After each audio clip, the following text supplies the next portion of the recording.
with Mesut, who is now in TU Delft.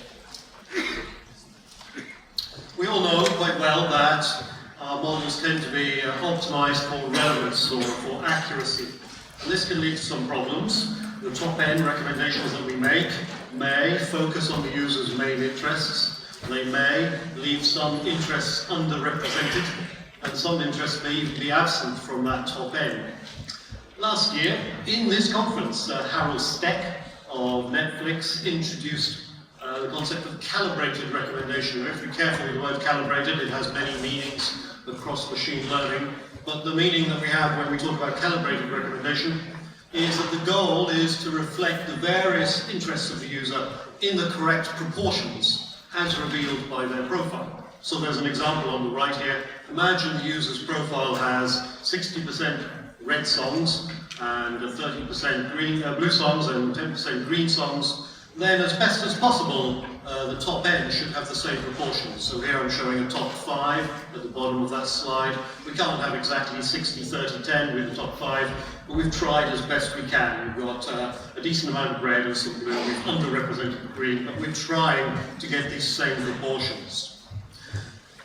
The way that this was achieved is a way that's familiar to all of us, which is a greedy re-ranking approach. You have a baseline recommender that begins by making recommendations of the candidates in order of their relevance, which is here denoted by S. So the song at the front there, the red song, is the most relevant to the user. If we were to recommend the front 5, then this would not be calibrated. It's got too much red. So instead, we greedily re-rank using a formula that is typically a linear combination of relevance and calibration, where the calibration is trying to achieve this balance whereby, as before, 60% red, 30% blue, and 10% green. So basically, items are copied across into the final list. There goes the most relevant item, and then the second item might be a blue one, because although it's less relevant, it's helping us to achieve our calibration. Maybe the next one is red, and the next one is also red. Now we've got enough red, and therefore perhaps we should get a blue.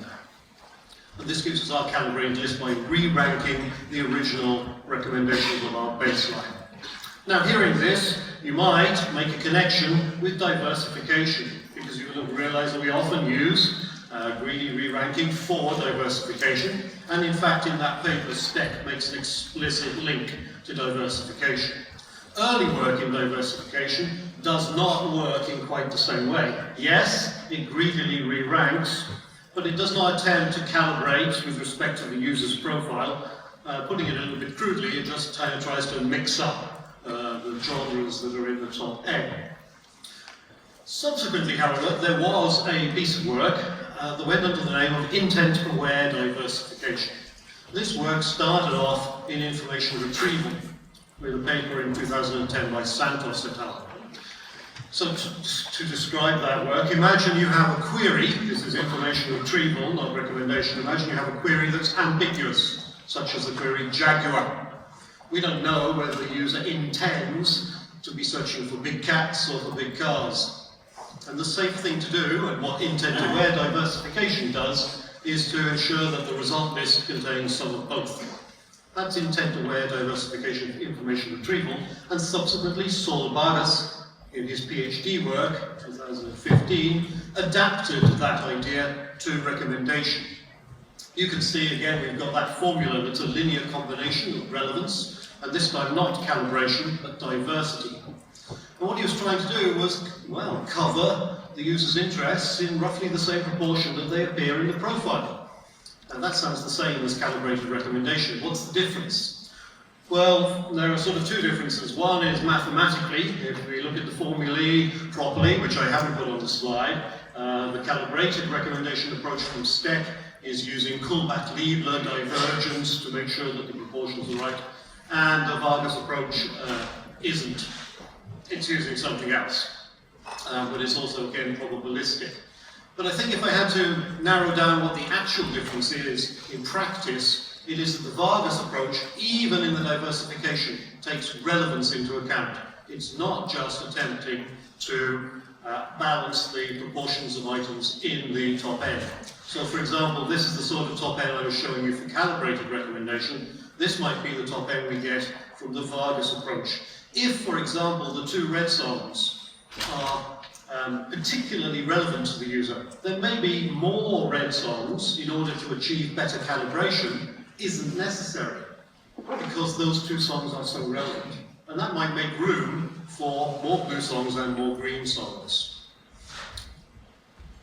In both pieces of work, we have to have a representation of user interests. And the way that user interests are represented in both the STEC calibrated recommendation and the Vargas intent-aware diversification is through item features, tags, genres, whatever. There are some examples here from the music domain, a tag like R&B or a tag like country, as in country music. The problem with using features problems with using features are well known. They include the following. Sometimes features are not available at all in some domains. In other domains, they are available, but they're noisy or inconsistently applied. This is particularly the case if the end user is engaged in the tagging. We might, for example, have tags that don't really represent the semantic content, like my birthday, meaning this song was played on my birthday. Or we might have tags that are applied inconsistently in the sense that more popular songs and movies get more tags than the less popular ones. And finally, they may be rather high level, not very fine-grained, and fail to describe subjective tastes well enough. These two movies are both tagged as comedy on the IMDb, and yet they appeal to quite different people, I think. So we've been looking at, this is where we come to the contribution of our work, we've been looking at a new way of capturing users' interests. Instead of using item features, we use what we call subprofiles. So here's a user profile, and to emphasize that I'm ignoring genres and tags and so on, all the songs are now in white instead of being in red and green and blue. And you can see what a subprofile is. It's simply a subset of your profile. So some of the songs, maybe these three songs, are somehow similar to each other and capture one of your tastes. And these three songs capture another one of your tastes. And these 6 songs capture a third of your taste. Notice that subprofiles can overlap. This song is so idiosyncratic, it's one of your tastes, but all on its own in one of these subprofiles. How do we find these subprofiles? It's kind of fuzzy clustering, but we've invented our own algorithm for this. In fact, we've invented about 10 algorithms and evaluated them. Only one is described in the paper, and I'm not even going to describe the algorithm right now. I'm just going to give you the intuition behind it. We don't use item features, as I said, and therefore we need a notion of similarity, and that similarity is the conventional item-item similarity that you would get if you do not use item features. You simply use interaction behavior. So songs 2 and 3 are clearly more similar than songs 1 and 2 because the way people have rated them is more similar. And we use that to, in some sense, fuzzy cluster the items in your profile. And therefore, if you've been following along, you'll see we've got 4 systems. We have the one from STEC, which is calibrated to item features, the one from Vargas, which is, uses intent-aware approach and item features, and the 2 new systems presented in this paper, which correspond to calibrated and intent-aware, but do not use item features. Time to evaluate them. In the paper, we have about 18 graphs, evaluating them on 2 data sets. Both data sets are implicit data sets in the sense that although the movie lens data set is not normally implicit, we've made it implicit to be consistent with the paper by STEC, which is what we did last year. And I'm not going to present all of those results. Here's some movie lens results, and this presents how calibrated a top-N set of recommendations is. What you need to know about calibration is low numbers are good. So the y-axis here is calibration, and the winning system, unsurprisingly, the black one, is STEC's calibrated recommendation. And that is unsurprising because what we're optimizing and what we're evaluating is the same. So no surprises that this is the winner. Vargas' system is second, and our new systems are better than the baseline. But since this is such an unfair comparison to us, we thought we'd invent another metric. Which is, of course, calibration with respect to subprofiles. And unsurprisingly now, the red system is the winner, which is calibration with respect to subprofiles. And our intent-aware system comes second. But look what's happened to the other two systems. They are worse than the baseline when you measure calibration in this way. Now actually no one really cares about calibration.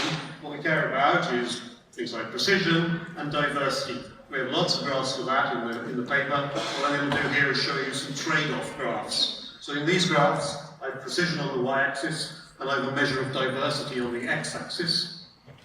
The vertical dotted line is the diversity of the baseline system. So if we are to the right of that dotted line, we are doing better than baseline for diversity. And the dotted horizontal line is the precision of the baseline system, so if we are above that line, we are doing better than the baseline. And you can see that there are a couple of systems up in the sweet spot here. And this is quite surprising, since they are both improving on precision and diversity over the baseline. And this is measuring diversity with respect to features. Here is another graph that's measuring diversity with respect to subprofiles, and still the red and blue systems, which are our new systems, and especially the blue one, is doing better than both baseline in both cases. And just quickly, here's the other data set. This is a taste profile data set, and yet again, our blue system, which is intent-aware with respect to subprofiles, is the winner. And so I've been told to stop, so I'll summarize the conclusions in this way. I'll summarize them perhaps less accurately, but more crisply. Number one, subprofiles are better than features at capturing people's tastes. Number two, intent-aware is better than calibrated at doing this job. Future work is to apply this more broadly, and although I'm not a multinational company, I'm hiring.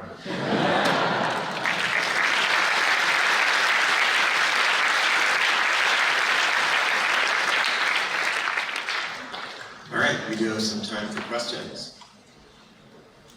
Raise your hand, and the folks with microphones will be leaning their way towards you.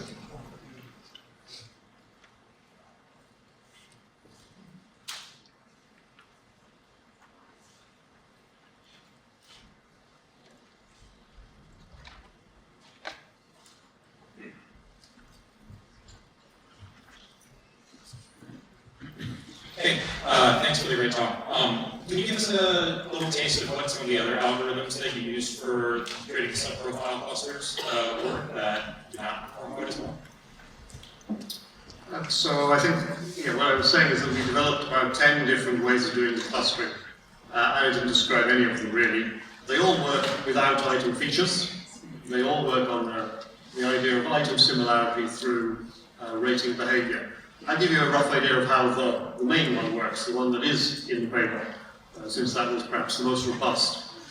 Basically, we create one sub-profile for every item in your profile. So if you have 200 items in your profile, we create 200 candidate sub-profiles, one for each item. So let's take one of those, call it X, and we go through the other 199 items in your profile.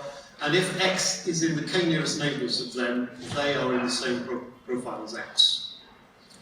After we've got those 200 profiles, we eliminate any that is contained within another. And at the end, we end up with a relatively small number. It's obviously the usual kind of long-tail distribution. Some people have, 4 tastes, 5 tastes, 6 tastes. Some people have 20 tastes. And that's the kind of style of algorithm that all 10 are like. Hi, great paper. I was wondering about this diversity covers different tastes from the user profile. How about something like serendipity? Would it be a challenge to add serendipity to this approach? Okay, thanks for that question. Yeah, so there's no attempt here to improve on serendipity. As much as this is guided by your profile, it is obviously diversifying with respect to your existing tastes. And therefore serendipity would be a separate thing, which I believe, in my opinion, it actually is. I think diversity and serendipity are not the same, and we need different mechanisms to achieve both.